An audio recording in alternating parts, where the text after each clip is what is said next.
آج میں نے جو موضوع منتخب کیا ہے وقت کے پیش نظر بڑا ہی اہم موضوع ہے۔ موضوع کیا ہے؟ تربیت اولاد والدین کی اہم ذمہ داری ہے۔ بقرہ عید یا عید الاضحیٰ کے موقع پر جو واقعہ ہم اور آپ نے سنا اس سے کئی نصیحت کی باتیں ہمارے سامنے آئیں۔ بیوی کیسی ہونی چاہیے، شوہر کیسا ہونا چاہیے، تیسرا سوال پیدا ہوتا ہے بچے کیسے ہونے چاہیے۔ اس کا جواب میں دے کر بیان کو شروع کروں۔ بیوی ہاجرہ کی طرح ہونا چاہیے، شوہر ابراہیم کی طرح ہونا چاہیے، بچے اسماعیل کی طرح ہونا چاہیے۔ ہم سب جانتے ہیں اللہ تبارک و تعالیٰ نے دنیا میں انسان کو بے شمار نعمتوں سے نوازا۔ اللہ کی اتنی نعمتیں ہیں کہ انسان اس کو شمار نہیں کر سکتا۔ خود اللہ تبارک و تعالیٰ نے فرمایا وَإِن تَعُدُّوا نِعْمَةَ اللَّهِ لَا تُحْصُوهَا، اگر تم اللہ کی نعمت کو شمار کرنا چاہو، گننا چاہو، گن نہیں سکتے ہو۔ انہی انعام میں، نعمتوں میں ایک بہت بڑی نعمت اللہ تبارک و تعالیٰ کی ہے اولاد، اور یہ اتنی بڑی نعمت ہے اولاد کی شکل میں کہ ہم اور آپ دیکھتے ہیں اگر اللہ نے کسی جوڑے کو نعمت سے نہیں نوازا ہے، کسی جوڑے کو اولاد سے نہیں نوازا ہے، کتنی در در کی وہ ٹھوکریں کھاتے ہیں، کہاں کہاں وہ نہیں جاتے ہیں، جائز کام بھی کرتے ہیں، ناجائز کام بھی کرتے ہیں۔ اگر اولاد یہ کتنی بڑی نعمت ہے اس کا اندازہ ہمیں کرنا ہے حضرت ابراہیم علیہ السلام کی زندگی میں ہم کر سکتے ہیں۔ اللہ نے کس نعمت سے حضرت ابراہیم علیہ السلام کو محروم کیا تھا؟ سب سے معزز بنایا، اپنا خلیل بنایا، دوست بنایا، ہر جگہ اللہ تبارک و تعالیٰ نے ان کی مدد فرمائی، ہر جگہ فرشتے کو بھیجا، جہاں جہاں ابراہیم علیہ السلام پریشان ہے وہاں وہاں اللہ تبارک و تعالیٰ نے انہیں مدد اور سہارا بھیجا ہے۔ اتنا ہی نہیں، آگ اللہ تبارک و تعالیٰ نے ابراہیم کے لیے ٹھنڈی کر دی، پوری قوم کو اللہ تبارک و تعالیٰ نے ابراہیم علیہ السلام کے سامنے لاجواب کر دیا۔ کون سی نعمت باقی ہے ابھی ابراہیم علیہ السلام کی زندگی میں کہ جسے ابراہیم علیہ السلام ضرورت محسوس کرتے ہیں؟ اللہ اکبر، بتائیے ذرا کون سی نعمت ہے؟ ہاں، ابراہیم علیہ السلام کو بھی ایک نعمت کی ضرورت ہے جس کا احساس آپ ہمیشہ کرتے ہیں۔ وہ کون سی نعمت ہے؟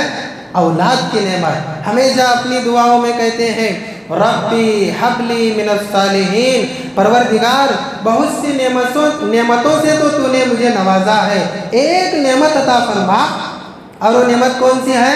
اولاد کی نعمت ہے۔ اللہ تبارک و تعالیٰ اگر پوچھا ہوتا اے ابراہیم کیا تو میرا دوست نہیں ہے، اے ابراہیم کیا تو میرا خلیل نہیں ہے، کیا تو میرا محبوب نہیں ہے، کیا میں نے تیرے لیے گرم آگ کو ٹھنڈی نہیں کیا ہے؟ ابراہیم علیہ السلام جواب دیتے کہ پروردگار یہ نعمتوں تو ہیں نعمتیں، لیکن اولاد کی نعمت بھی تو نعمت ہے، مجھے اس نعمت سے سرفراز فرما۔ اللہ اکبر، اتنی بڑی نعمت ہے اولاد۔ اور یاد رکھیے جب یہ نعمت ہے اللہ تبارک و تعالیٰ کی تو اللہ تبارک و تعالیٰ ضرور اس نعمت کے بارے میں سوال کرے گا۔ اللہ تبارک و تعالیٰ فرماتا ہے ثم لتسألن یومئذ عن النعیم، جہاں میں ہر نعمت کا سوال کروں گا اس نعمت کا بھی میں تم سے سوال کرنے والا۔ کیا سوال ہوگا؟ میں نے تمہیں وہ نعمت دی، تم نے اس کا کیسا حق ادا کیا؟ میں نے تمہیں اولاد کی نعمت سے سرفراز کیا ہے، تم نے اس کا کیسا حق ادا کیا ہے؟ اور اولاد نعمت جو ہے اس کا اگر حق ادا کرنا ہے تو کیسے انسان حق ادا کرے گا؟ اس کی پرورش کے ساتھ ساتھ اس کی اچھی تربیت کر کے اس کا حق ادا کرے گا۔ یاد رکھیے، میں یہ بات کہنے سے ذرا بھی نہیں جھجکوں گا۔ آج کے ماں باپ اپنی اولاد کو جسم کی غذا تو دے رہے ہیں، دنیا میں جینے کے لیے غذا کا انتظام کر رہے ہیں، ان کی روزی روٹی کا انتظام کر رہے ہیں، ان کی اسکول کا انتظام کر رہے ہیں، ان کی تعلیم کا انتظام کر رہے ہیں، پڑھائی کا انتظام کر رہے ہیں۔ اگر کسی چیز کا انتظام نہیں کر رہے ہیں تو روح کی غذا کا انتظام نہیں کر رہے ہیں۔ اور روح کی غذا کیا ہے؟ آخرت کی تیاری۔ روح کی غذا کیا ہے؟ دینی تربیت۔ روح کی غذا کیا ہے؟ انہیں برے طریقے سے نکال کر اسماعیل بنانا، اسحاق بنانا، انہیں اچھا بنانا۔ اس غذا کی تیاری میں ہم اور آپ سستی کر رہے ہیں۔ یہی وجہ ہے کہ 15 سال تک ہمیں سمجھ میں نہیں آتا ہے، لیکن جب 15 سال کا بچہ ہو جاتا ہے تو ہمیں کفے افسوس ملنا پڑتا ہے، ہائے میری اولاد میرے ہاتھ سے نکل گئی، ہائے میری اولاد میری کہا نہیں مانتی ہے۔ وجہ کیا ہے؟ جسم کی غذا کا انتظام کیا، تعلیم کی غذا کا انتظام کیا، دنیا میں جینے کی غذا کا انتظام کیا، لیکن روح کی غذا کا انتظام نہیں کیا، جس کی وجہ سے آج ہمیں افسوس کرنا پڑے گا۔ یاد رکھیے، اگر ہم نے ان کی روح کی غذا کا انتظام نہیں کیا، قیامت کے دن ہم اللہ کو کیا جواب دیں گے کہ اے اللہ تو نے مجھے اولاد سے نوازا ہے، بیٹا دیا، بیٹی دیا، پیاری اولاد دیا، میں ان کو کھلایا پلایا، اللہ یہی میری ذمہ داری تھی، اتنا ہی جواب دیں گے ہم؟ اللہ تبارک و تعالیٰ پوچھے گا اس نعمت کا حق تم نے کیسا ادا کیا؟ کیا جواب دیں گے ہم؟ ہے ہمارے پاس جواب ہرگز نہیں ہے۔ اولاد کی تربیت کے بارے میں سننے سے پہلے ایک نکتے کی بات آپ ضرور ذہن نشین کر لیں۔ وہ نکتہ کیا ہے؟ اولاد کورے کاغذ کی طرح ہوتی ہے، اس کا دماغ کورے کاغذ کی طرح ہوتا ہے، ہم اس میں جو بھی بھریں گے وہ اولاد اس میں سما جائے گی اور اولاد اسی نقش قدم پر چلے گی۔ اولاد اور اولاد کا دماغ بچپن میں کورے کاغذ کی طرح ہوتا ہے۔ یہ نکتہ میں آپ کے سامنے کیوں بیان کر رہا ہوں؟ اس لیے کہ آج ہم اگر ماں باپ ہیں، ہماری اولاد بگڑتی بھی ہے سدھرتی بھی ہے، لیکن بعض نادان والدین یہ سمجھتے ہیں نہیں جی ہم اتنے اچھے ہیں، ہماری اولاد کیسا کیا بگڑے گی؟ نہیں بگڑے گی، ہماری اولاد جھوٹ نہیں بولے گی، ہماری اولاد دھوکہ نہیں دے گی، ہماری اولاد گالی گلوچ نہیں کرے گی، ہماری اولاد غلط کام نہیں کرے گی، ہمارے بچے بہت اچھے، ہمارے بچے بہت سچے، یہ سوچ کر یہ گمان کرتے ہوئے تربیت میں والدین کوتاہی کرتے ہیں۔ یہ بات نہیں ہے کہ تمہارے بچے اچھے نہیں ہیں، بلکہ بات یہ ہے کہ وہ اچھے کیسا بنے۔ یہ بات نہیں ہے کہ تمہاری اولاد بری نہیں ہے، یہ بات ہے کہ تمہاری اولاد بری کیسا ہوئی ہے۔ اولاد اور اس کا دماغ کورے کاغذ کی طرح ہوتا ہے، اس میں جو بھی جائے گا سما جائے گا۔ والدین کی ذمہ داری ہے کہ پوری اچھائی پہلے ہی اس کے دماغ میں ڈال دیں، پوری نوٹ بک اس کی کھل کر دیں، پوری کاپی اس کی کھل کر دیں، پورا ورق لکھ کر بھر دیں کہ اس کے دماغ میں کوئی بری چیز جانے کے لیے جگہ نہ باقی رہے۔ ورنہ ہم تو سوچتے ہی رہیں گے ہماری اولاد بہت اچھی، میں نمازی روزے دار، میں عالم، میں امام، میں حافظ اور میں قدوس، میں ذمہ دار اور میں فلاح، میری اولاد نہیں بگڑ سکتی، ارے میری آنکھوں کی ٹھنڈک ہے، میں اس کو پالتا ہوں، میں اس کو سنبھالتا ہوں، ایسے کیسے بگڑے گی؟ کورے کاغذ میں اگر بھرا نہیں جائے گا تو کیا ہوگا پھر؟ پتہ کیا چلا؟ اولاد اور اولاد کا دماغ کورے کاغذ کی طرح ہوتا ہے۔ تم اگر اچھا بناؤ گے اولاد اچھی بنے گی، تم اگر اچھا نہیں بناؤ گے تو اولاد اچھا کیسے بنے گی؟ اسی نقطے کو سمجھانے کے لیے اللہ کے رسول صلی اللہ علیہ وسلم نے فرمایا کل مولود یولد علی الفطرہ، ہر بچہ فطرت اسلام پر پیدا ہوتا ہے۔ اس کے ماں باپ ہیں کہ جو اس کو سیدھے راستے سے بھٹکا کر دوسرے راستے کی طرف لے جاتے ہیں۔ اگر ماں باپ یہودی ہیں بچہ یہودی بن جاتا ہے، اگر ماں باپ نصرانی ہیں بچہ نصرانی بن جاتا ہے، اگر ماں باپ آگ کی پرستش کرنے والے ہیں تو بچہ اسی راستے پر چلنے لگتا ہے۔ کیوں ایسا؟ کیونکہ بچہ تو کورے کاغذ کی طرح ہے، اس پر جو لکھو گے وہ لکھا جائے گا۔ اسی میں ایک نقطے کی بات اور سن لے، اگر اس کورے کاغذ پر تم نہیں لکھو گے تو باہر کے لوگ، زمانے کے لوگ لکھ کر اس کاغذ کو بھر دیں گے، پتہ نہیں اچھا لکھیں گے یا برا لکھیں گے۔ تو ماں باپ کی ذمہ داری ہے کہ اس کورے کاغذ کو پہلے ہی بھر دیں۔ اللہ اکبر۔ اب سنیے، ہم اور آپ سوچتے ہیں اولاد کی تربیت کی بات تو آ گئی، لیکن اولاد کی تربیت کیسے کرنا، کس طریقے پر کرنا، اس کا طریقہ کیا ہونا چاہیے، اس کا نہج اور منہج کیا ہونا چاہیے؟ سوچتے ہیں نا ہم اور آپ اولاد کی تربیت کیسے کرنا چاہیے، کیا طریقہ ہونا چاہیے، اس کا کون سے راستے کو اپنانا چاہیے؟ تو یاد رکھیے اللہ تبارک و تعالیٰ پوری دنیا کو دیکھنے والا ہے، پوری دنیا کو جانچنے والا ہے، پوری دنیا اس کی نگاہ میں ہے۔ کون کیا کر رہا ہے، کون کیسا جی رہا ہے، کس کی زندگی کیسی ہے، اللہ بہتر جانتا ہے اس کو۔ اللہ تبارک و تعالیٰ نے جب دنیا پر نگاہ ڈالی، ایک انسان جو زمین پر تھا، اس کا عمل اللہ تبارک و تعالیٰ کو نہایت پسند آیا، اور وہ انسان کون ہے؟ لقمان حکیم علیہ الرحمہ۔ یہ لقمان حکیم کون ہے؟ ان کی حکمت کی باتیں تو بہت عام ہیں، لیکن لقمان حکیم کی ایک بات اللہ تبارک و تعالیٰ کو بہت پسند آئی۔ لقمان حکیم اولاد والے تھے۔ لقمان حکیم اپنی بھی فکر کرتے ہیں، اولاد کی بھی فکر کرتے ہیں۔ لقمان حکیم نے تربیت کی اپنی اولاد کی، دیندار بنانے کی سوچا انہیں، تو اللہ تبارک و تعالیٰ نے ان کے طریقے کو نہایت پسند فرمایا اور اس کو قرآن کی زینت بنا دی کہ لقمان حکیم نے اتنی اچھی تربیت کی ہے۔ کیسی تربیت کی لقمان حکیم نے اپنے بچے کی؟ اللہ تبارک و تعالیٰ نے اسے قرآن میں نقل فرمایا کہ میرا ایک بندہ تھا، اس نے تربیت کی اپنی اولاد کی، اور اتنی پسند آئی کہ اے دنیا والوں سنو، قیامت تک آنے والے انسانوں کے لیے میں اس تربیت کے نہج کو رواج بنا دوں گا۔ تو ہمیں اور آپ کو اگر تربیت کرنا ہے، کسی اور کی طرف دیکھنے کی ضرورت نہیں۔ ہم اور آپ تو نبی کا کلمہ پڑھتے ہیں، اس میں پوری تربیت کا سسٹم موجود ہے، لیکن لقمان حکیم نے جو تربیت کی ہے بہترین تربیت، اسی تربیت کو اگر آج ہم ذہن نشین کر لیں، یاد رکھیے ہماری اولاد کو ہم سیدھے راستے پر ضرور لائیں گے۔ دیکھیے حضرت لقمان حکیم نے اپنے بیٹے کی کیسی تربیت کی ہے، کیا کیا نصیحت کرتے ہیں۔ حضرت لقمان حکیم نے اپنے بیٹے کو تربیت کے طور پر جو نصیحت کی ہے، اس میں سب سے پہلی نصیحت توحید کی تعلیم۔ اپنے بچے کو انہوں نے عقیدے کی تعلیم دی ہے، توحید کی تعلیم دی ہے کہ میرے بیٹے سنو، اللہ کو پہچانو، اللہ کے علاوہ کوئی حقیقی معبود نہیں ہے۔ وَإِذْ قَالَ لُقْمَانُ لِابْنِهِ وَهُوَ يَعِظُهُ يَا بُنَيَّ لَا تُشْرِكْ بِاللَّهِ إِنَّ الشِّرْكَ لَظُلْمٌ عَظِيمٌ۔ اللہ تبارک و تعالیٰ نے فرمایا لقمان حکیم اپنے بیٹے کو نصیحت کرتے ہیں۔ کیا نصیحت کرتے ہیں؟ اے میرے بیٹے سنو، اللہ کے ساتھ کبھی کسی کو شریک نہیں کرنا، اس لیے کہ شرک سب سے بڑا ظلم ہے۔ اب دیکھیے ہماری اولاد بڑی ہو جاتی ہے، نماز روزے کی پابند بھی ہو جاتی ہے، شرک اور توحید انہیں نہیں معلوم ہوتا ہے۔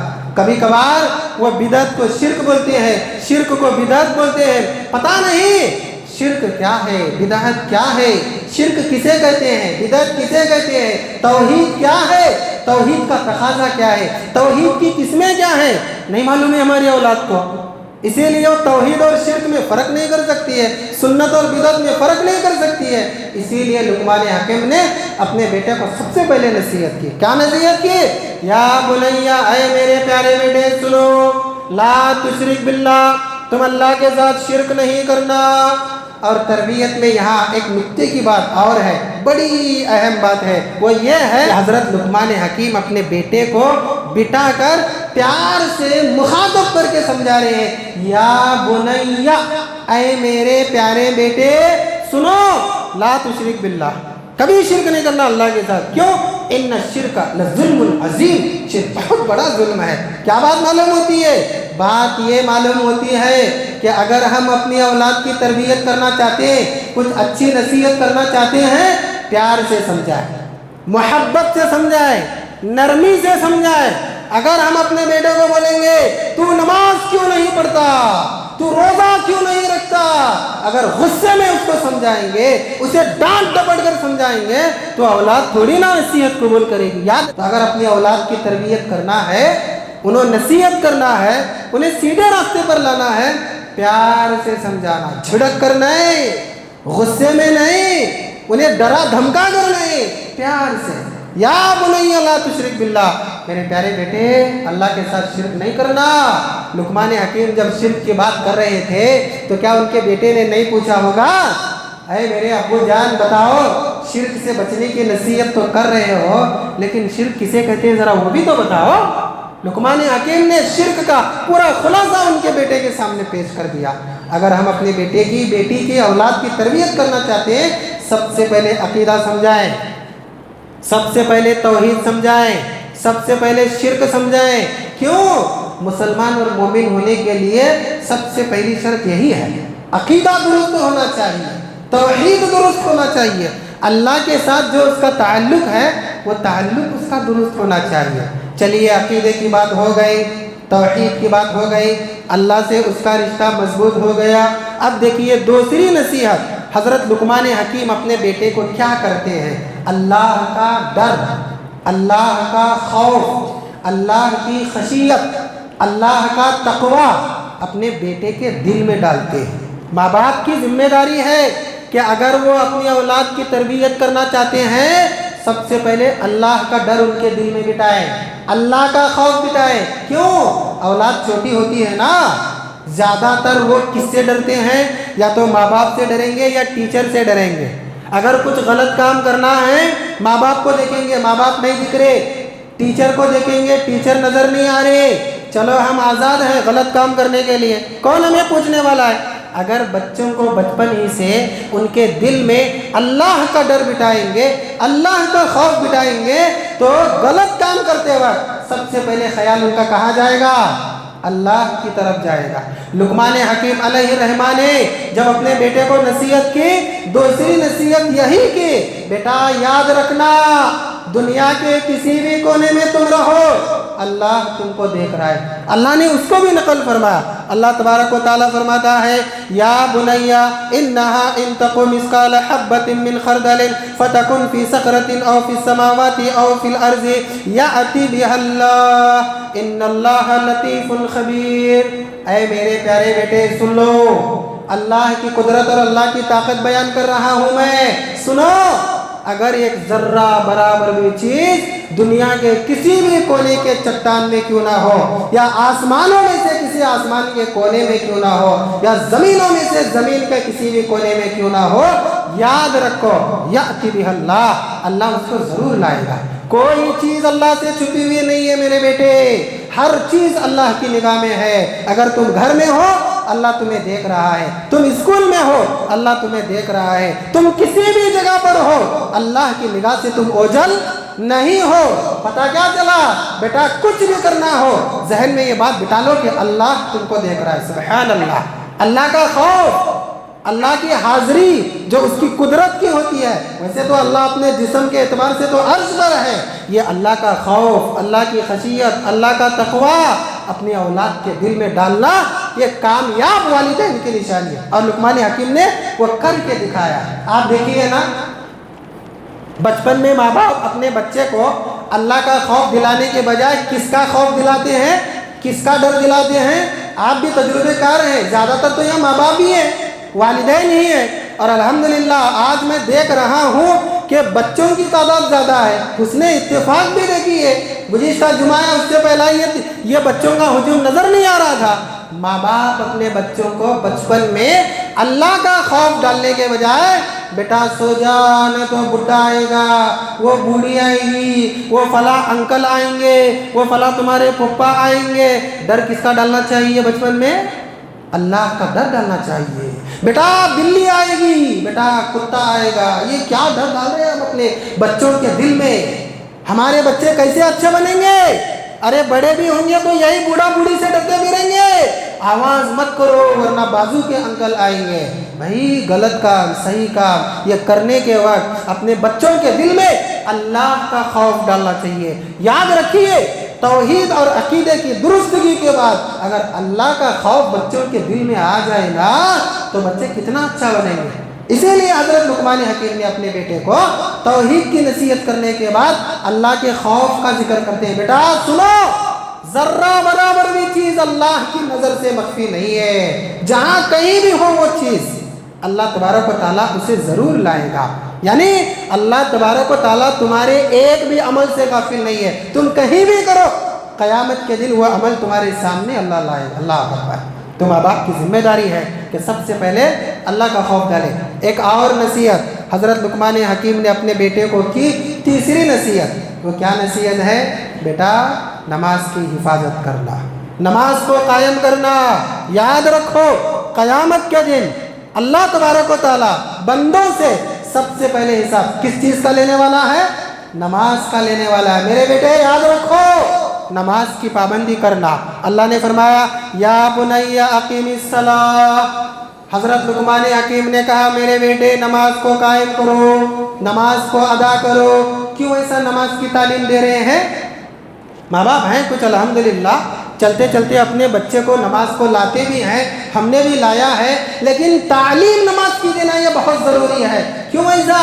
اگر ہم حاضر ہیں نماز کو لا رہے ہیں، بچے ہمارے ساتھ نماز کو آئیں گے، لیکن اگر ہم نہیں ہیں تو، ہم غیر حاضر ہیں تو کیا سوچے گی اولاد؟ ارے امی ابو نہیں ہے، کہاں سے نماز پڑھنا؟ نماز کی تعلیم دینا چاہیے انہیں کہ بیٹا ہم ہو یا نہ ہو، تمہاری ذمہ داری ہے تم ہر نماز کی پابندی کرنا، تمہاری ذمہ داری ہے کہ تم اقامت صلاۃ کا عمل سب سے پہلے کرنا۔ یاد رکھیے میرا تجربہ بتاتا ہے کہ اولاد کو عقیدہ توحید کے بعد سب سے پہلی تربیت اگر کوئی دینا ہے تو نماز کی تعلیم کی دینا۔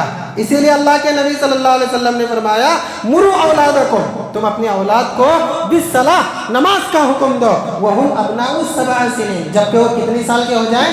7 سال کے ہو جائے۔ جیسے ہی 7 سال کے ہو جائے نماز سکھاؤ، نماز کی تعلیم دو۔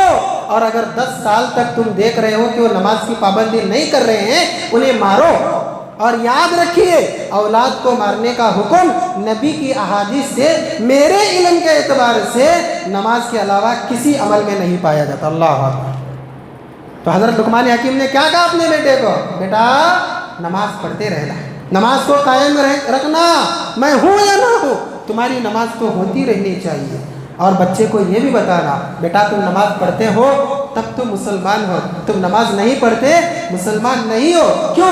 اللہ کے نبی صلی اللہ علیہ وسلم نے فرمایا من ترک الصلاۃ متعمدا فقد کفر، اگر تم جان بوجھ کر ایک بھی نماز چھوڑتے ہو تم کیا بن جاتے ہو؟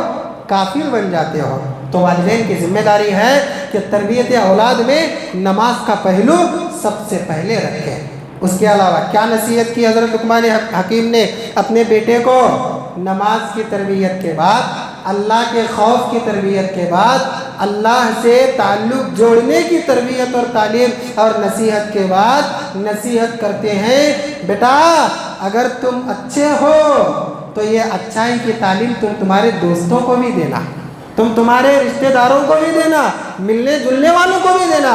یعنی میرے بیٹے دین کی تبلیغ کرنا۔ سبحان اللہ، کیا پیاری نصیحت ہے کہ والدین اپنی اولاد کو اچھا تو بنا رہے ہیں، ساتھ میں اچھا بنانے کے انہیں یہ نصیحت دینا چاہیے کہ بیٹا تم دیندار ہو تو یہ دین اپنے حد تک نہیں رکھنا بلکہ دوسروں تک بھی پہنچانا۔ لقمان حکیم علیہ الرحمٰن نے اپنے بیٹے کو نصیحت کی وَأْمُرْ بِالْمَعْرُوفِ وَانْهَ عَنِ الْمُنْكَرِ، میرے بیٹے ہمیشہ نیکی کا حکم دینا، برائی سے روکنا۔ کسے نیکی کا حکم دینا؟ دوسروں کو۔ برائی سے کسے روکنا ہے؟ دوسروں کو روکنا ہے۔ ماشاءاللہ کیا نصیحت کی بات ہے۔ ارے ہم اور آپ تو اچھائی کی تعلیم دینے کی نصیحت کرنے کے بجائے، برائی سے روکنے کی تعلیم اور نصیحت دینے کے بجائے خود ہم اپنے بچوں کو برا بناتے ہیں۔ بیٹا جھوٹ بولو، بیٹا دھوکہ دو، بیٹا غلط بات بولو۔ ہم خود ہمارے عمل سے بچوں کو سکھاتے ہیں۔ کیا ہم تعلیم دیں گے اپنے بچوں کو کہ بیٹا دین کی تبلیغ کرو؟ سبحان اللہ، کیا بات ہے۔ دین پر خود چلنا ہی نہیں، میرے بیٹے دین کی تم تبلیغ بھی کرو، یہ بھی تمہاری ذمہ داری۔ اللہ۔ اس کے علاوہ کیا نصیحت کرتے ہیں لقمان حکیم اپنے بیٹے کو؟ بیٹا ہمیشہ صبر کے دامن کو تھامے رکھنا۔ سبحان اللہ۔ والدین کی ذمہ داری ہے کہ اپنی اولاد کو یہ بتائیں، یہ سمجھائیں کہ بیٹا صبر بہت بڑی چیز ہے، صبر بہت بڑا ایمان ہے اصل میں۔ تم ہمیشہ صبر کرتے رہنا، ہر کام میں صبر کرتے رہنا۔ کیوں ایسا بتائیے؟ کیونکہ بچے ان کے چھوٹی عمر میں بڑے ہی چڑچڑے ہوتے ہیں، بڑے ہی جلد باز ہوتے ہیں، اچھائی برائی کی تمیز جلدی نہیں کرتے ہیں۔ اگر ان کو چھوٹی عمر ہی سے صبر کی تعلیم دیں گے، بیٹا رکو، سنبھلو، تم ذرا وقت لو، صبر کرو، یہ صبر بہت بڑی چیز ہے۔ اگر یہ تعلیم والدین اپنی اولاد کو دیتے ہیں تو آگے چل کر وہ جو اولاد ہوتی ہے بہت اچھی بنتی ہے اور سدھرنے کے قابل ہوتی ہے۔ لقمان حکیم نے یہی تعلیم دی ہے، اپنے بیٹے کو نصیحت کرتے ہوئے کہتے ہیں